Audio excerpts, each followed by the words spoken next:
I was Lu Jingyuan's personal servant girl, Wan Qing.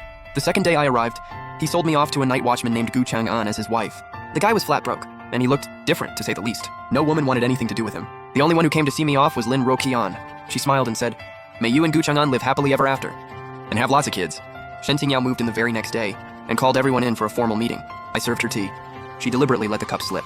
Tea splashed everywhere. It got on her embroidered shoes. She used that as an excuse to have me sold off. 1 copper coin, she wanted to humiliate me. Lu Jingyuan looked like he wanted to say something. One glare from her and he backed right down. Shen Tingyao came from a powerful family, and they had just gotten married. Lu Jingyuan wasn't about to cause a scene over a servant girl. I thanked her for her generosity, then quietly started packing my things. The other maids in the East Wing were talking trash about me loud and proud. Some people are just born low. They deserve to be chained to a low life for the rest of their lives. Who does she think she is, serving Lord Lu? Bet she was dreaming about becoming a concubine. Laughter broke out. Every word hit like a knife. Lu Jingyuan had 4 personal maids, but he only had a soft spot for me. He loved books, and I was the only one who could actually hold a conversation with him. My father was a lifelong scholar, who never passed the imperial exams. Dead broke. In the end, he had no choice but to sell me. Growing up around him, though, I picked up reading and writing, and I had beautiful calligraphy to show for it.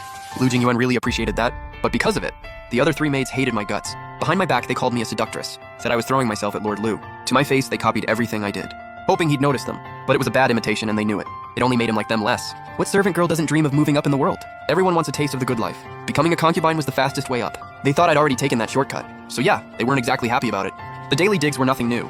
Now they were just letting it all out. I didn't have much to pack. A few outfits, and some jewelry Lu Jingyuan had gifted me over the years. 2 small bundles, 1 on each arm, that was it. It was snowing hard that day. The road had only my footprints in it. Not a single person came to say goodbye. The only send-off I got was mockery. Gu Chang'an was already waiting outside the gate, next to a sad, beat-up little sedan chair. He gave me this eager, almost desperate smile, and reached up to lift the curtain for me. Then I heard fast footsteps rushing up from behind. I turned around. Lin Roqian was hurrying over, holding a plain umbrella. "I came to see you off." I hadn't even gotten the words "thank you" out, when Lin Roqian smiled and said, "May you and Gu Chang'an live happily ever after, and have lots of kids." The world went so quiet, you could almost hear the snow falling. The last maid who got sold, Chen Qinghe, died on a snowy day just like this one. When they found her, her clothes were in tatters. Her body was covered in bruises. She used to walk around that mansion looking flawless.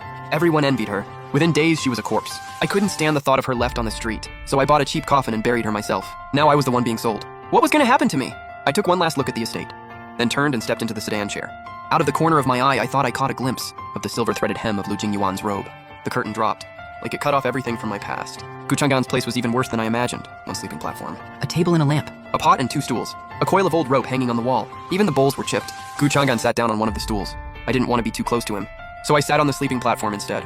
In that dim little room, the crescent-shaped birthmark on his brow disappeared into the shadows. His left eye, a pale amber, stood out in a way you couldn't ignore. Gu Chang'an was an orphan, found at the city gate by a night watchman named Gu Shuyi. Gu Shuyi was honestly a little shook when he saw the kid.